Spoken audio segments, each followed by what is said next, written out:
شان کو اور کہیں سے لڑائی کا چانس نظر نہیں آ رہا ہوتا، پھر آخری چانس اسے سراج صاحب کا گھر ہی نظر آنے لگتا ہے۔ پھر پہنچ جاتا ہے آخرکار سراج صاحب کے گھر، دروازہ کھٹکھٹانے لگتا ہے۔ دروازے کی آواز سنتے ہی فوراً سے ساحل گیٹ پر آ جاتا ہے گیٹ کھولنے کے لیے۔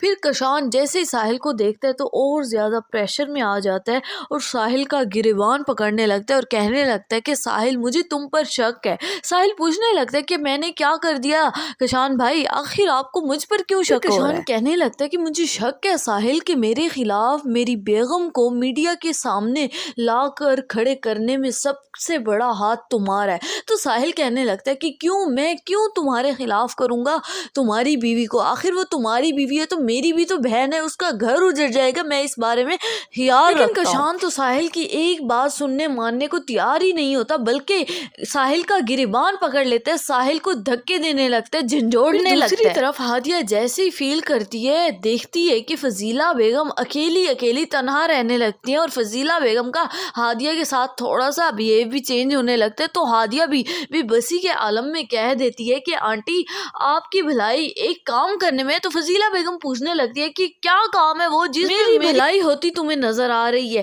تو ہادیہ کہنے لگتی ہے کہ آنٹی آپ ایسا کریں، مجھے گھر سے نکال دیں اور اپنے بیٹے کو دوبارہ اس گھر میں واپس لے آئے۔ تو فضیلہ بیگم کہنے لگتی ہے پھر اس سے کیا ہوگا؟ ہادیہ کہنے لگتی ہے آنٹی آپ کو کیا پتا، اس سے بہت بڑا مسئلہ حل ہونے والا ہے اور اسی میں ہی سب کی بھلائی ہے۔ ایک طرف تو کشان نے ہادیہ اور اس کی فیملی کی زندگی اجیرن کر رکھی ہے اور دوسری طرف بھی مشکلات میں گھیر رکھا ہے۔ پھر جیسے ہی عاشر اپنی والدہ کے پاس بیمارداری کے لیے ہاسپٹل پہنچتے ہیں تو آگے سے جا کر دیکھتے ہیں کہ بطول پہلے سے ہی سروت کے پاس بیٹھی ہیں اور ان سے گپ شپ کر رہی ہیں۔ اچھا موڈ ہے دونوں کا آپس میں ساس بہو کا۔ عاشر بطول کو اپنی والدہ کے پاس بیٹھا دیکھ کر ایک دم سے حیران و پریشان ہو جاتا ہے اور بطول کی طرف غصے سے دیکھنے لگتا ہے، یہاں تک کہ اس کی نظریں نیچے ہی نہیں ہو رہی ہوتی۔